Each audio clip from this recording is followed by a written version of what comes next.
Madam నమస్తే madam.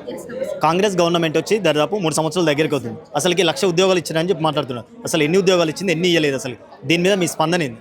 ఎవరికి ఇచ్చింది, ఎట్లా ఇచ్చిందో అది కూడా నాకు చెప్తే చెప్పేస్తాను. ఎవరికి ఇచ్చిందో నాకైతే తెలియదు. మాకైతే డిఎస్సి ఎక్కడ నోటిఫికేషన్ పడింది, ఎవ్రీ ఇయర్ టెట్ పడుతుంది, 2 times పడుతుంది. ఆ టెట్ ఎందుకు వేస్తున్నారో కూడా నేను చెప్తాను. యాజ్ ఎ సైకాలజీ స్టూడెంట్గా ఎందుకు వేస్తున్నారంటే గవర్నమెంట్ దగ్గర మనీ లేదు కాబట్టి వాళ్ళకి ఒక్కొక్క మనిషి మీద 1000 రూపాయలు వస్తున్నాయి. ఏం చేస్తుంది, వేస్తుంది. క్వాలిఫై అయ్యే వాళ్ళు క్వాలిఫై అవుతున్నారు, కానీ వాళ్ళు అయితే లేరు. సరే క్వాలిఫై అయ్యాక కూడా డిఎస్సి ఎప్పుడు ఎక్కడ రావట్లేదు. ఏపీలో ఆల్రెడీ ఒక 2-3 సార్లు డిఎస్సి కండక్ట్ చేసిండు. అసలు తెలంగాణ వచ్చినాక ఒకటే సరే కండక్ట్ చేసిండు. అసలు దీని మీద అసలు ఎందుకు ఇంత నిర్లక్ష్యం గవర్నమెంట్కి నిర్లక్ష్యం అంటే ఆలోచించట్లేదు విద్యార్థుల గురించి. అందుకే ఎన్నో మరణాలు జరుగుతున్నాయి. ఇప్పుడు మళ్ళీ బహిరంగ సభ ఉంది 20th. ఆ రోజు తెలుస్తుంది ఇంకా ఎంతమంది తరలి వస్తారో ఏంటో.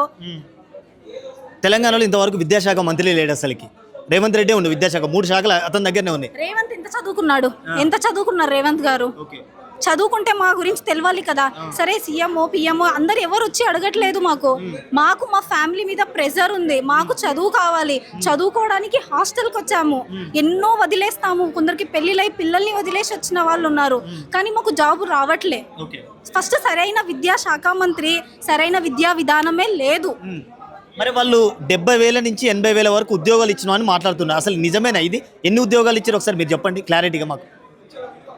ఇచ్చారంటే ఇప్పుడైతే ఎవరికి ఇవ్వలేదు కదా, ఎవరికి ఇవ్వలేదు. ఇస్తే ఇవన్నీ ఎందుకు జరుగుతాయి? మన దగ్గర ఒకటి ఉందంటే ఎందుకు అడుగుతాం? ఫస్ట్ ఆకలి అయినప్పుడే కదా ఆకలి అని అంటాం. ఆకలి లేకుండా కూడా తింటా అంటామా? As a example.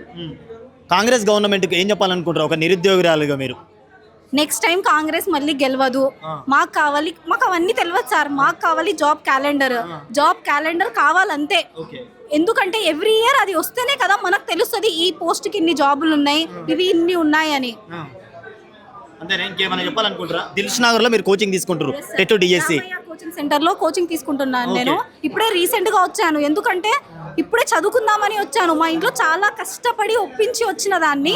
ఒకవేళ నాకు సక్సెస్ రేషియో వచ్చింది 120 130 ఎన్నో మార్క్స్ వచ్చాయి, కానీ డిఎస్సి లేకుంటే ఆ మార్క్స్తో ఏం చేయాలి? ఎవరికైనా చెప్పినా నమ్ముతారా? నమ్మరు, నమ్మలేరు కూడా. మరి ఉద్యోగాల గురించి పట్టించుకునే రేవంత్ రెడ్డి ఇంకో 10 ఏళ్ళు సీఎం అని మాట్లాడుతున్నాడు. మరి స్టూడెంట్ అనుకుంటే ఏమైనా చేయగలడు. నెక్స్ట్ రాడు రేవంత్ రెడ్డి, అంతే గట్టిగా చెప్తున్నా.